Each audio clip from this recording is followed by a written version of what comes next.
Ang mabuting balita ng Panginoon ayon kay San Mateo. Papuri sa iyo, Panginoon! Noong panahong iyon, sinabi ni Jesus sa kanyang mga alagad, "Darating ang anak ng tao bilang hari, kasama ang lahat ng anghel at luluklok sa kanyang maringal na trono.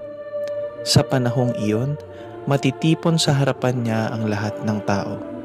Sila'y pagbubukod-bukurin niya, tulad ng ginagawa ng pastol sa mga tupa at mga kambing.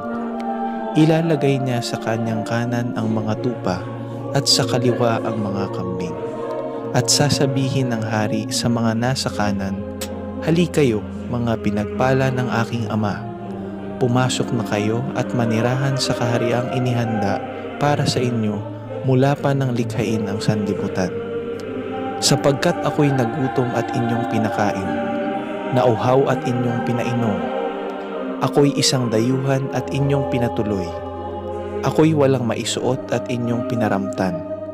Nagkasakit at inyong dinalaw. Ako'y nabilanggo at inyong pinuntahan."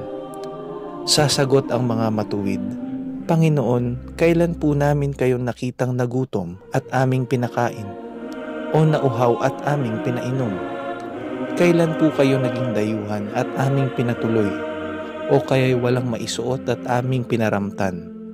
At kailan po namin kayo nakitang may sakit o nasa bilangguan at aming dinalaw?" Sasabihin ng hari, "Sinasabi ko sa inyo, nang gawin ninyo ito sa pinakahamak sa mga kapatid kong ito ay sa akin ninyo ginawa." At sasabihin naman niya sa mga nasa kaliwa, "Lumayo kayo sa akin, mga sinumpa. Kayo'y pasaapoy na di mamamatay, na inihanda para sa dyablo at sa kanyang mga kampon. Sapagkat ako'y nagutom at hindi ninyo pinakain, nauhaw at hindi ninyo pinainom. Ako'y naging isang dayuhan at hindi ninyo pinatuloy. Ako'y nawalan ng maisuot at hindi nyo pinaramtan. Ako'y may sakit at nasa bilangguan at hindi ninyo dinalaw."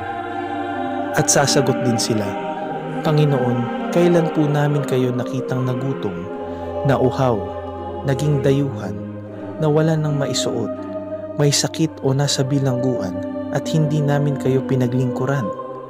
At sasabihin sa kanila ng hari, "Sinasabi ko sa inyo, nang pagkaitan ninyo ng tulong ang pinakahamak sa mga ito, ako ang inyong pinagkaitan. Itataboy ang mga ito sa kaparusuhang walang hanggan, ngunit ang mga matuwid ay tatanggap ng buhay na walang hanggan." Ang mabuting balita ng Panginoon. Pinupuri ka namin, Panginoong Hesukristo.